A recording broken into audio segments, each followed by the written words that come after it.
Sometimes the most dangerous threats aren't strangers.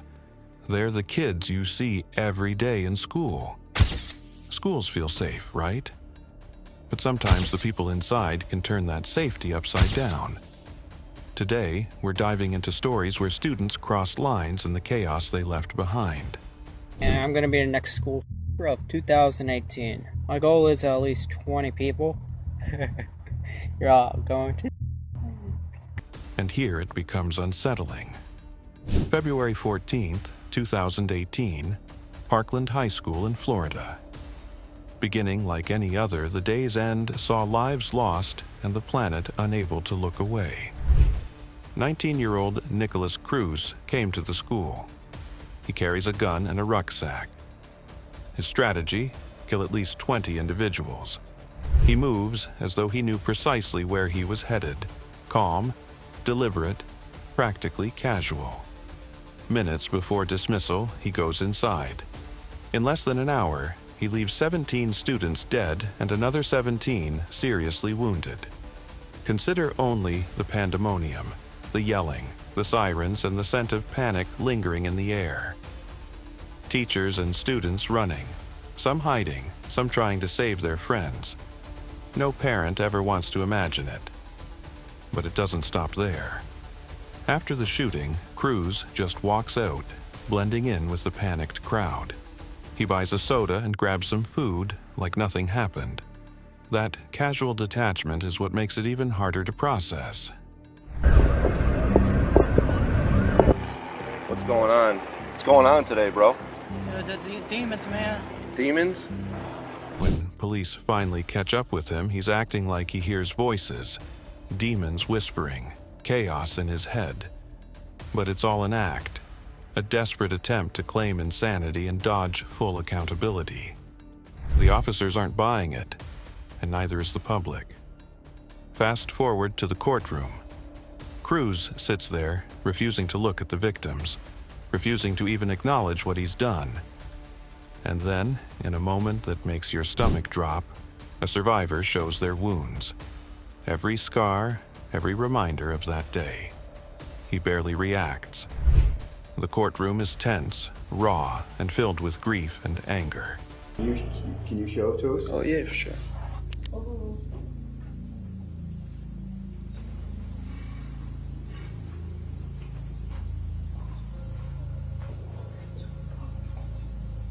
Thank you. He was originally sentenced to death, but the sentence was overturned, leaving him with life in prison without the possibility of parole. No mercy, no closure, just a lingering reminder of what happens when planning, rage, and negligence collide. They said that there was 3 girls that were on top of her, just beating the crap out of her. And now, this next story is as heartbreaking as it is infuriating. February 7th, 2024. Nex, a 16-year-old non-binary student, was just trying to get through another day at school.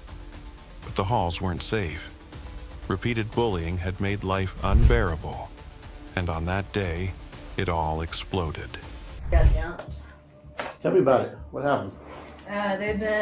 She said these 3 girls there are just, they won't leave me alone. They're making comments, they're calling us names, they're throwing stuff at us, and this is an ISP. I'm like, well, who's over this place? I said, ignore it, Dabney.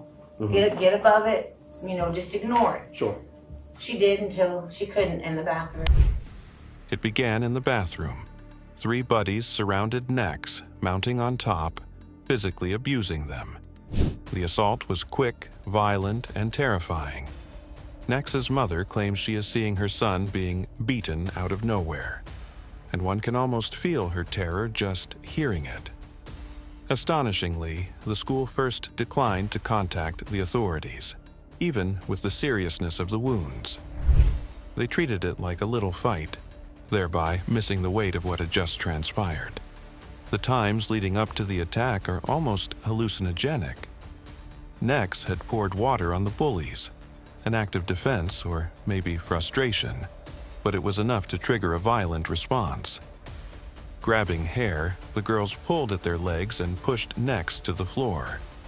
trapped for 19 seconds that felt like an age, necks fought to protect themselves in the bathroom without any cameras capturing the full onslaught. It cannot be overstated, the pandemonium, the shouting, the dread. Nex was subsequently brought to the hospital urgently. Still, the nightmare did not cease even there. The wounds were terrible, the trauma great. Nex was declared dead just 1 day later, on February 8th, leaving behind a perplexing and agonizing combination of loss and questions. The autopsy report next indicated that the death was not caused by violence. The fallout was immediate. Protests broke out. Shouts of fury at the methodical failings let this happen. A school's failure to respond when a student's safety was so obviously at risk begs wonder. How could bullying go unchecked until it ended in tragedy? Accountability was demanded by parents, pupils, and residents. Before this ISP thing, Uh-huh. we never saw each other. The freshmen were sophomore. Okay. We didn't know any. Okay. I don't know their names. I don't know. Okay. And here's the painful reality. Bullying can worsen. It's not only about nasty words or playground confrontations. The results might spiral out of hand when schools shun accountability and warning signs are ignored. The narrative of Nex is a sobering reminder that unchecked cruelty, coupled with systematic negligence, can cause permanent, unchangeable harm. It makes you wonder, if intervention had come sooner, would adults have behaved decisively, and would this have ended differently? Unfortunately, we will never know. How old are you? How old are you? 5. 5. You feel like you can make your own decisions? Huh? And now, you're not going to believe this one. January 14th, 2020. A 5-year-old boy decided he had had enough of school. Alone, he wandered the streets, probably scared, probably confused, but definitely on his own. When authorities got the call, an officer tracked him down, and here's where it gets intense. The officer didn't just calmly guide him back. No, he dragged the child, shouting, questioning him aggressively. How old are you? 5? You feel like you can make your own decisions? The kid barely moved, probably frozen with fear. Every word, every gesture from the officer seemed to pile on, making an already frightening situation worse. Cut it out. Hey, cut it out. Cut it now. But it wasn't just wandering around. This little boy had been acting out at school, hitting other students and teachers and even breaking a $1,000 computer in the process. So yes, he was misbehaving. But the way the situation was handled, that's what sparked outrage. Public backlash was swift, with people criticizing the officers for using excessive force and making a 5-year-old feel even more threatened.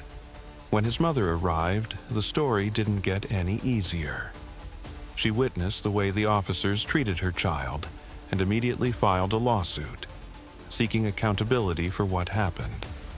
The case ended in a settlement of $275,000, $220,000 on behalf of the officers involved, and $55,000 was covered by the Board of Education. A big number, but for some it felt like the only way to get recognition that the situation had been mishandled. The principal. Perhaps you did it incorrectly. No. You don't use a weapon. No, I don't use a weapon. But you can smack that butt repeatedly. Yes. Listen to me. Mhm. I'm 41 years old. I'm older than you. I understand that. So your age means nothing. I'm 41. Okay. I'm a 22-year-old. So this one, I'm starting all over again. Understood. He's spoiled. Not good. What did I email you this morning and say? That if he's had a good day, he gets to celebrate that. This story hits hard because it forces you to think, how do you balance school discipline, a child's misbehavior, and proper authority? When someone as young as 5 is treated like a criminal, it raises serious questions about judgment, methods, and overreach. And for that child, what should have been a learning moment became a terrifying memory.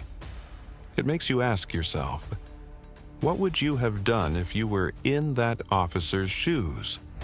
Could this have been handled differently, without fear or aggression?